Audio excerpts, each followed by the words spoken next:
I'm Michael David with Eye on Sun Valley, and it's my pleasure to be joined by the famous, infamous Nappy Neiman, Nappy from the Elephant's Perch, and we're sitting here in front of some awesome e-bikes. It seems like they're the craze right now. Is this a fad, Nappy, or what? No, Michael, it's far from a fad. Obviously, it's hit Ketchum, it's hit the United States, but long before that, it was in Europe. The e-bike revolution is here. It's not going to go away. We're going to have to work with it. We're going to have to educate the people on what's going on with the e-bike world. It's a great world beyond. It's a great world when you get on it and maybe you're not the best in shape. You've got a knee injury or an injury that you had from skiing, which a lot of that times occurs. And what happens is you get on an e-bike and you go out for a day and you come back and your smile is from ear to ear. Right, the smile makers. And you bring up, I think, a very important point is that it's not, some people maybe have the impression that all the work is being done by the bike and it's not exercise. No, I think that's what's happened in the e-bike world. It's a really big adjective and it really needs to be educated and defined. E-bikes are pedal assist or non-pedal assist or different categories. And then in the United States, which is happening in lots of states, just 23 states approved. Granted here, we just worked with the Ketchum City Council, the Sun Valley City Council, the BCRD to approve classifications on our bike paths. Now we need to educate the people of how to be respectful, how to use e-bikes. What we have in those educational situations is letting people know about the classifications. Class 1 is an e-bike. That is pedal assist, meaning if the bike is not being pedaled, there is no motor help at all. No motor whatsoever. As soon as you stop pedaling, the bike doesn't help. And that is a really good classification. That's the one that's being approved in many states. Class 1 is pedal assist, 20 miles an hour. And that doesn't mean it goes automatically to 20 miles an hour. You have to get it to 20, but it stops assisting at 20. The electric motor cuts out at 20. Right. And, and class 2 again is not pedal assist, but 20 miles an hour.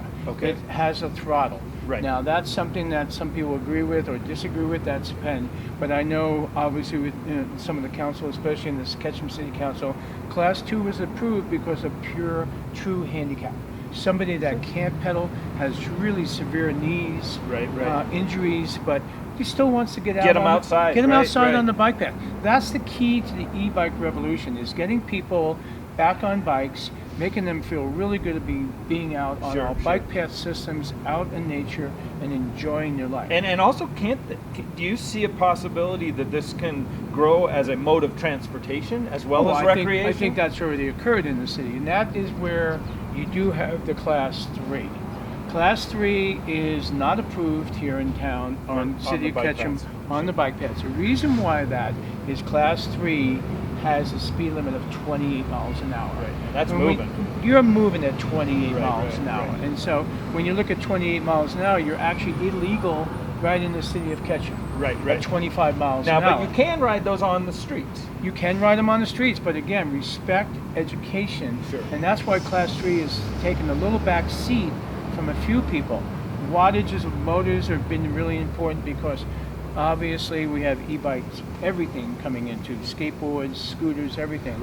And there is a situation where we want to make sure that motorcycles don't come onto our bike paths. So again, it's about education. It's about a little bit of regulation, but when it comes down to, like everything in our community, is self-policing, respect, all that. I think education is the first one, and then respect. We've been doing this for now, myself being here 40 years, you've been here for a number of years. We've been through all of these controversial situations.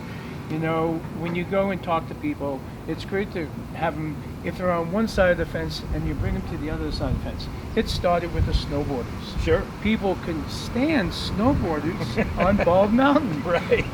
We have some of the most finest, respectful people on snowboards. The second one, which I was a part of, which is a very interesting one, was the bike path. The bike path was very controversial when it was first put in, and when I was helping Dick Fosbury survey for Blaine County, it was amazing how many people didn't want the bike path. Now, if we would have gotten, if we would have gotten $5 from those people every time they said they didn't want to be on the bike path. Right. But now they're on the bike path with their grandchildren, their great-grandchildren. Right. Michael, you and I would have been millionaires. Yeah. And the backcountry skier and the snowmobiler. And those two had to get educated together. We brought those Sure. two groups together. And that's what we need to do with the e-bike community, or the people that don't understand the e-bikes, Yep. is to do a media blitz like we're doing here to educate them Right. about this. These bikes here behind me Yeah. are not nasty. No, they're not. I forget one adjective was used, the bike of death or something. Right. I mean, they're- And I can tell you, anecdotally, there are a lot more people riding bikes this summer. There's a lot more people Right. coming to Sun Valley, Idaho. Sure. They love it. They're obviously, it's really funny because working with the Elephants Perch for so many years, I see all these questions. We talk about e-bikes daily. You know, in 5 questions about bikes, 3 are about e-bikes, 1's about a gravel grinding bike, and 1's about just normal bikes. Wow. So it's really here to It's stay. here to stay. It's taken over. It's really fun.